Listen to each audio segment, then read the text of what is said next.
La rotación de directores de Petroperú no es...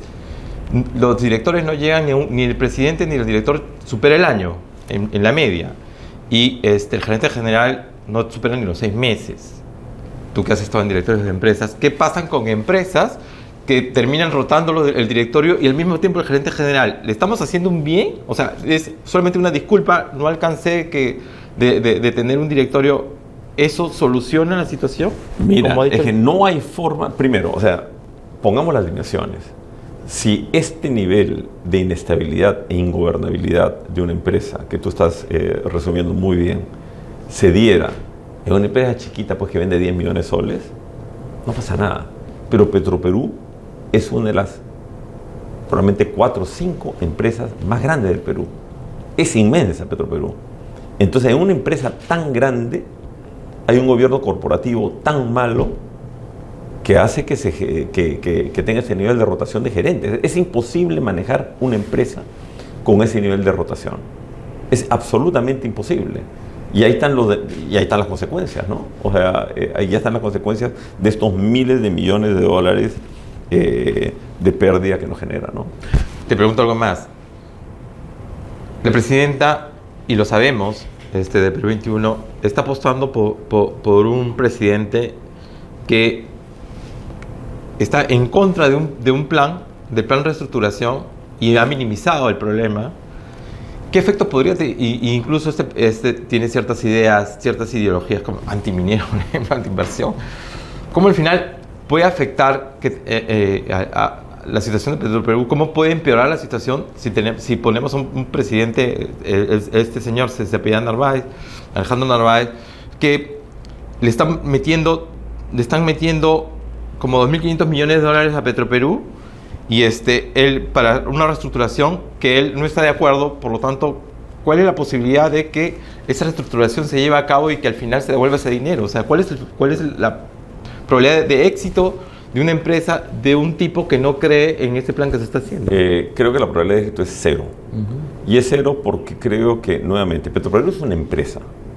Las empresas tienen que ser dirigidas, manejadas por gente con experiencia empresarial, gerencial, con una visión estratégica y con capacidad operativa. Los nombres que has mencionado, ¿alguno de ellos sería contratado por alguna empresa privada? Ninguno. Ninguno tiene la capacidad. Buena parte de los funcionarios de Petroperú no serían contratados en el sector privado. Entonces, le estamos dando una de las 5 empresas más grandes del Perú, con miles de retos financieros, operacionales. Malograron esta planta de fracking que ha costado cientos de millones de dólares la torpeza que cometieron, ¿no? Le estamos dando a gente que no tiene la capacidad para manejarla.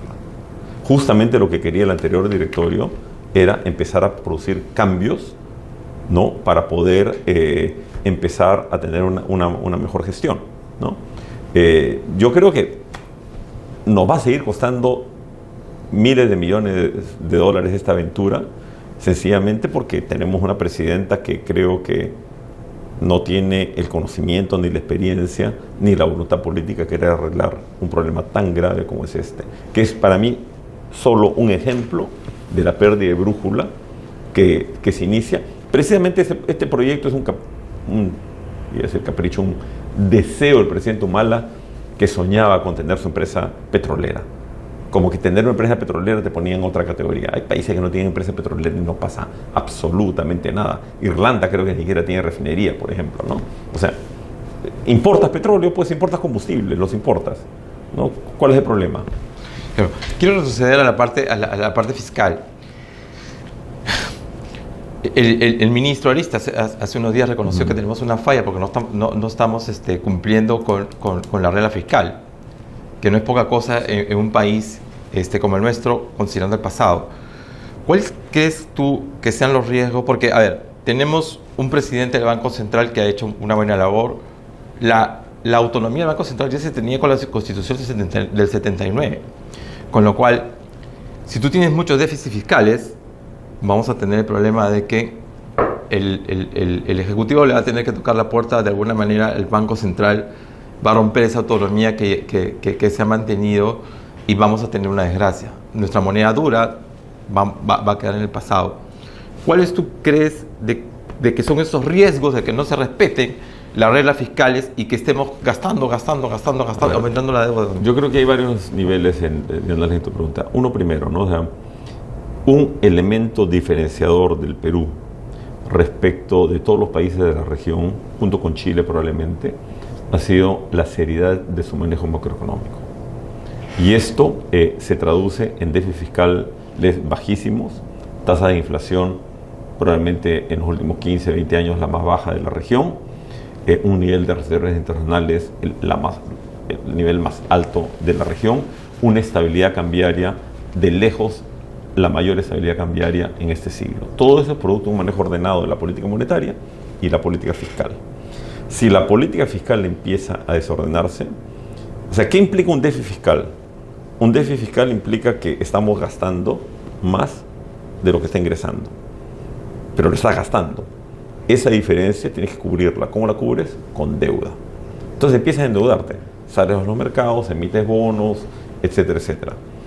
Ese endeudamiento, en la medida en que va creciendo, va volviéndote un sujeto de riesgo, de crédito más riesgoso. O sea, en el caso peruano, por ejemplo, la deuda pública equivale a un 33-34% del PBI, que es el indicador que se usa. Otros países de la región están en 70, 80, 90%. Algunos de ellos han perdido el grado de inversión. Perder el grado de inversión es pasarte a un club inferior donde endeudarte más te va a costar más. Entonces tiene todas estas consecuencias que estamos hablando. Y donde quiero hacer hincapié a algo que Waldo Mendoza en un muy buen artículo de En el Comercio mencionaba, que es la falta de vocación de defensa del equilibrio fiscal por parte del Ministerio de Economía, que tiene como cómplice a un tribunal constitucional que ha abierto una ventana para que el Congreso indebida e inconstitucionalmente pueda generar gasto, ¿no? Entonces tenemos varios riesgos aquí, ¿no? Yo creo que tenemos que hacer una presión muy fuerte para que el Ministerio de Economía vuelva a hacer lo que fue. El Ministerio de Economía ha sido históricamente, y es parte de la historia de éxito del Perú, un guardián de las buenas políticas económicas y del equilibrio fiscal. Hace un tiempo, por su debilitamiento, dejó de ser un guardián de las buenas políticas económicas y ahora está dejando de ser un guardián del equilibrio fiscal. Quiero regresar nuevamente a la parte de micro. Te había preguntado sobre el generalizado, ¿qué tan generalizado podría ser el crecimiento? Porque diga que, por ejemplo, el crédito consumo que llega sobre todo al sector formal,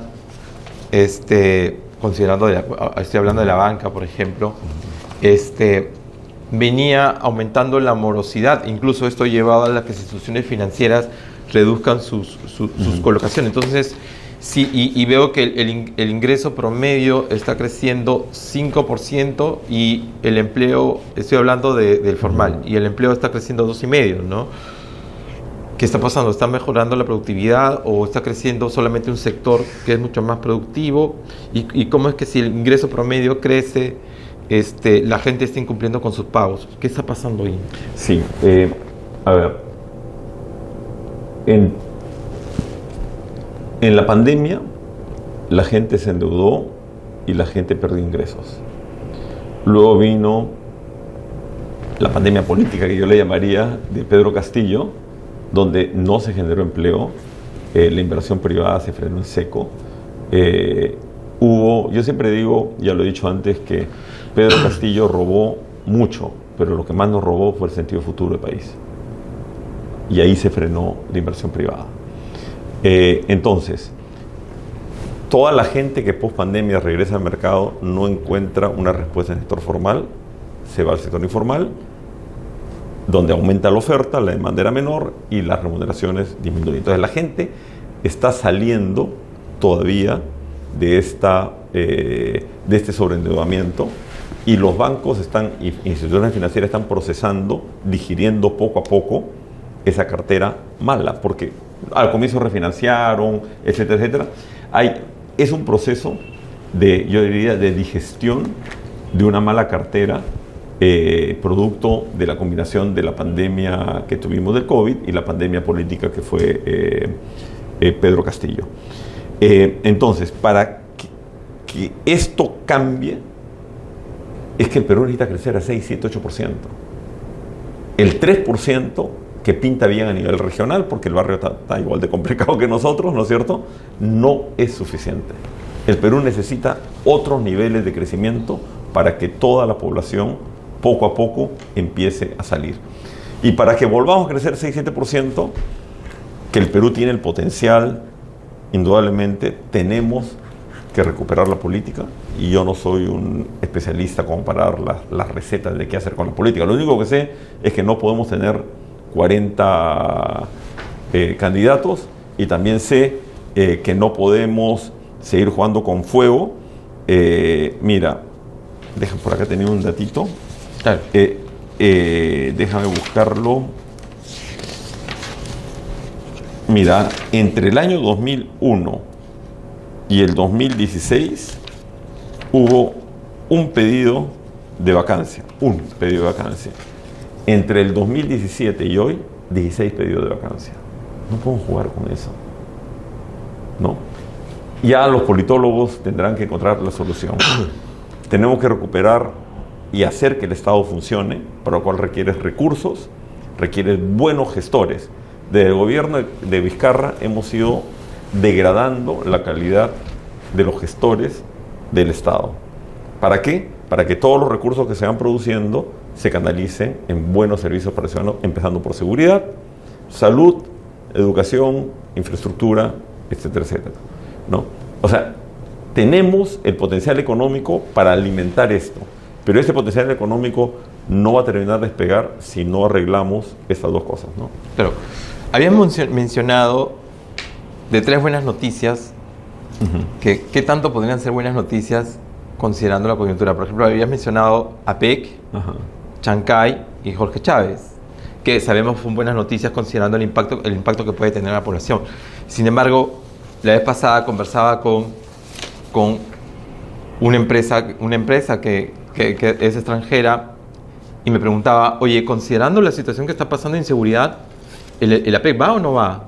¿Qué va a pasar? Entonces, está llegando a ellos, y por las noticias, etcétera, cómo está el país enfrentando un tema de inseguridad que cada vez es mucho más fuerte, ¿no? Y están escuchando también cómo inseguridad, gente que no confía en el sistema, no confía en sus autoridades, también puede perjudicar. Esto podría opacar, incluso hemos tenido a un canciller que viajó a China, tenía todo el contacto con el APEC, y de un momento a otro lo cambiaron. Entonces, todo esto que estamos viviendo, ¿podrían opacar estas buenas noticias que habías comentado?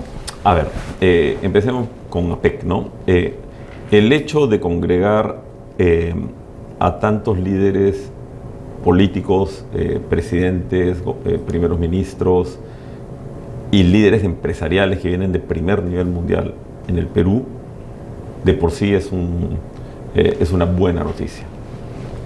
Para el tema de seguridad / tránsito, han decretado, que muestra la incapacidad de poder manejarnos con eso, 3 días feriados. Entonces, como va a haber feriado, se van a poder movilizar con tranquilidad, vamos a perder nosotros días de trabajo, ¿no? Vamos a perder días de trabajo, pero el evento, si lo aíslas, va a funcionar bien. Ahora, sobre el tema de seguridad que decías, la inseguridad que se vive en la parte de Lima moderna es una inseguridad relativamente menor. El riesgo que te roben un celular, el riesgo que por ahí te rompan la puerta de tu casa, te roben el televisor, es terrible, ¿no? Pero no es evidentemente comparable con el nivel de inseguridad que se vive en Lima Norte, por ejemplo, o en el norte del Perú.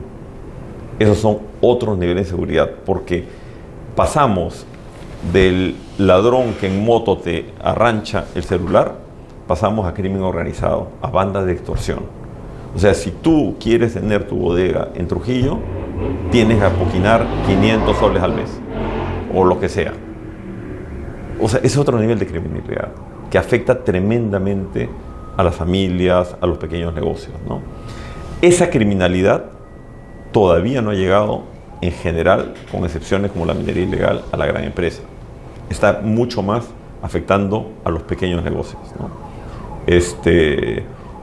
Y creo que en el caso específico de tu pregunta de APEC, yo creo que sin tránsito, con toda la policía en las calles, creo que vamos a hacer una buena figura hacia afuera, ¿no?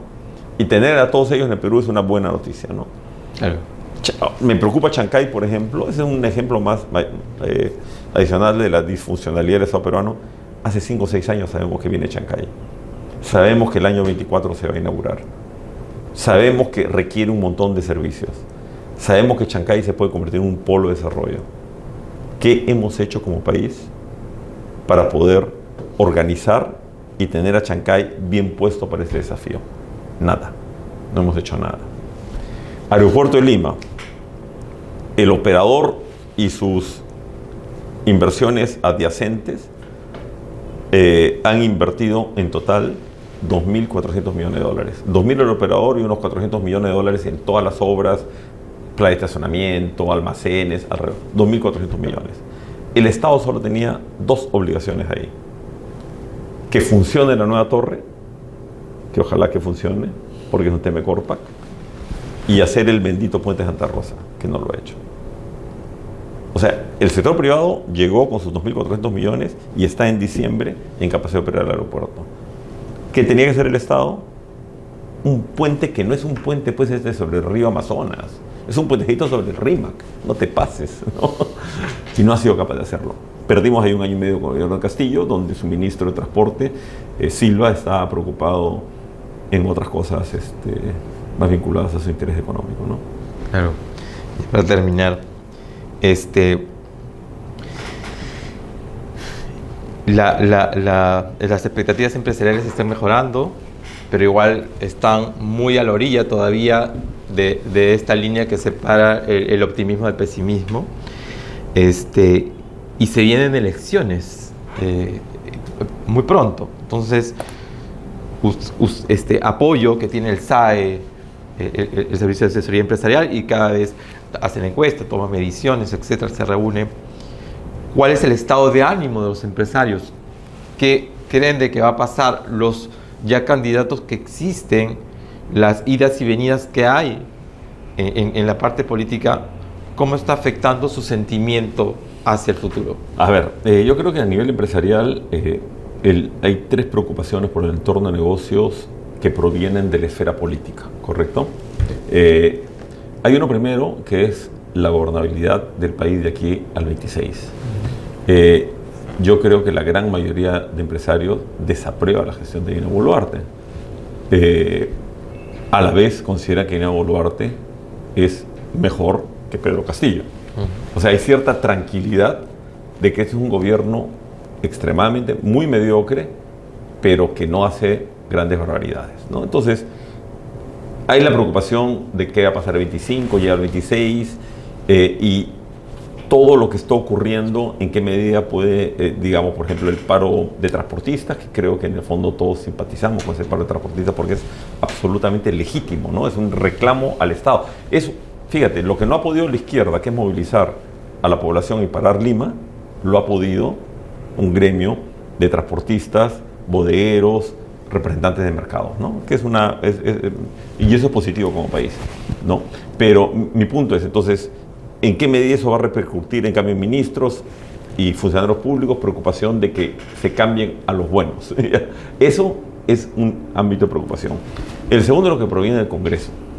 Este es un Congreso realmente muy pobre, y hay 2 tipos de riesgos que preocupan. El riesgo regulatorio, que salgan malas ideas económicas que afecten el entorno de negocios, y el riesgo institucional, que continúen promoviendo normas que favorecen el crimen organizado, etcétera, etcétera. Esa preocupación está. Entonces, hay la preocupación por el Ejecutivo, la preocupación por el Congreso, y con eso conviven, ¿no? O sea, se hace un seguimiento, qué sé yo.